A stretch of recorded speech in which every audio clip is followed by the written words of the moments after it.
Imagine living 100 years ago. No smartphone, no social media, no endless notifications, no breaking news from around the world. Now ask yourself, do you think people were less anxious than they are today? According to many studies, the answer is yes, which raises a disturbing question.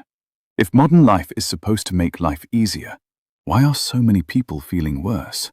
Why is anxiety rising in one of the most technologically advanced societies in human history? And what if the very things designed to improve our lives are quietly making it harder to find peace? Anxiety itself is not new. Human beings have always worried about danger, uncertainty, and survival. But something has changed. Today, millions of Americans struggle with constant stress, overthinking, and emotional exhaustion. And the reasons go far beyond individual weakness. The first reason is information overload. For most of human history, people knew only what happened in their local communities. Today, within minutes of waking up, you can learn about wars, economic problems, natural disasters, crime, political conflicts, and tragedies happening all over the world. Your brain was never designed to process this amount of information.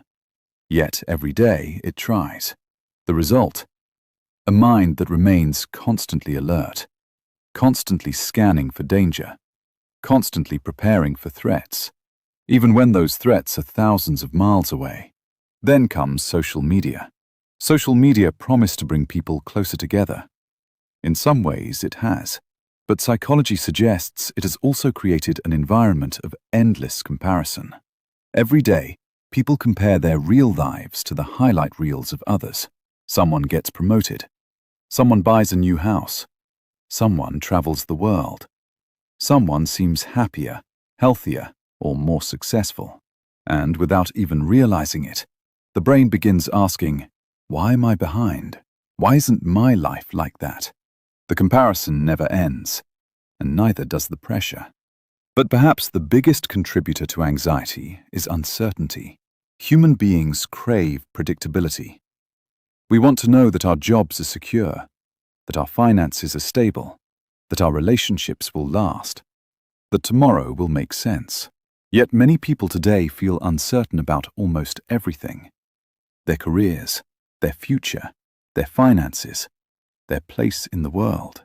And when certainty disappears, anxiety fills the gap.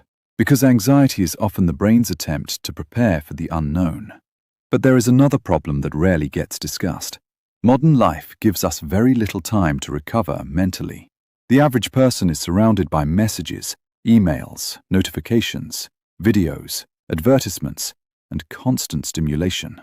The brain is always consuming, but rarely resting. Imagine driving a car every day without ever turning off the engine. Eventually, it begins to wear down.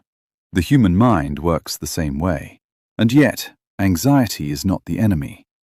In fact, anxiety helped our ancestors survive. It is an alarm system. Its job is to protect us from danger. The problem begins when that alarm system becomes too sensitive, when everyday situations start feeling like emergencies, when every mistake feels catastrophic, when every uncertainty feels like a threat. A healthy alarm warns you when there's a fire. An unhealthy alarm goes off every time someone burns toast.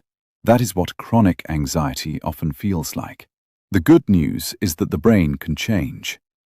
Research consistently shows that sleep, exercise, meaningful relationships, mindfulness, and reducing constant digital stimulation can significantly improve mental well-being.